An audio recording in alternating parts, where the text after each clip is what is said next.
আসসালামু আলাইকুম। ইংরেজি ভাষা শেখা এটা কখনো খুব বেশি মেধাবী হতে হবে এমন কোনো বিষয় নয়, অনেক বেশি জ্ঞানী হতে হবে এমন কোনো বিষয় নয়। এটা সম্পূর্ণ চর্চার বিষয়। এটা হচ্ছে মানুষ শুধুমাত্র গ্রামার দিয়ে শেখার কারণে এটাকে অনেক কঠিন করে ফেলে।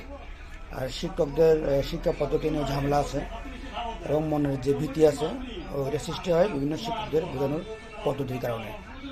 তো আমি আমার 14 বছরের ইংলিশ প্র্যাকটিসের অভিজ্ঞতা থেকে যেটা আমি আবিষ্কার করেছি সেটা হচ্ছে যে ইংরেজি শেখার সময় 12টা টেন্স কখনো শিখবো না, একটা টেন্স দিয়ে শিখবো, যেটাকে বলা হয় প্রেজেন্ট ইনডেফিনিট টেন্স।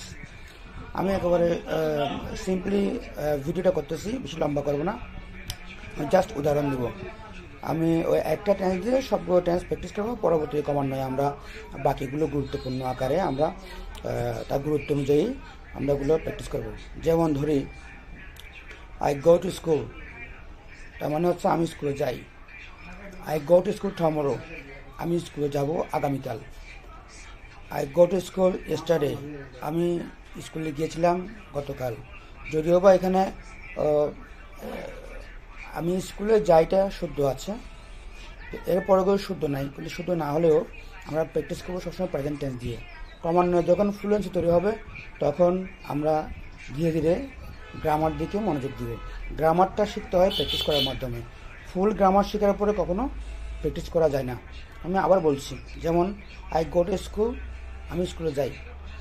আমি যখন বলবো I go to school tomorrow, tomorrow যখন লাগাচ্ছি এখানে বুঝে নিতে হবে যে টমোরো যখন বলছে এটার অর্থ হয়ে যাবে যে আমি স্কুলে যাব আগামীকাল। কারণ মানুষ বুঝে নিবে, বুঝেটা হচ্ছে মেন, বলা এবং বুঝে নেওয়াটা হচ্ছে main. I go to school yesterday, yesterday যখন বলা হয়েছে তার মানে মানুষ বুঝে নেবে যে ইয়েস্টারডে যখন বলা হয়েছে তার মানে গতকাল গিয়েছিল। যদিও বা এটা হওয়া দরকার ছিল I went to school, I went to school yesterday, আমি গতকাল স্কুলে গিয়েছিলাম। এবং I will go to school tomorrow, আমি আগামীকাল স্কুল যাব।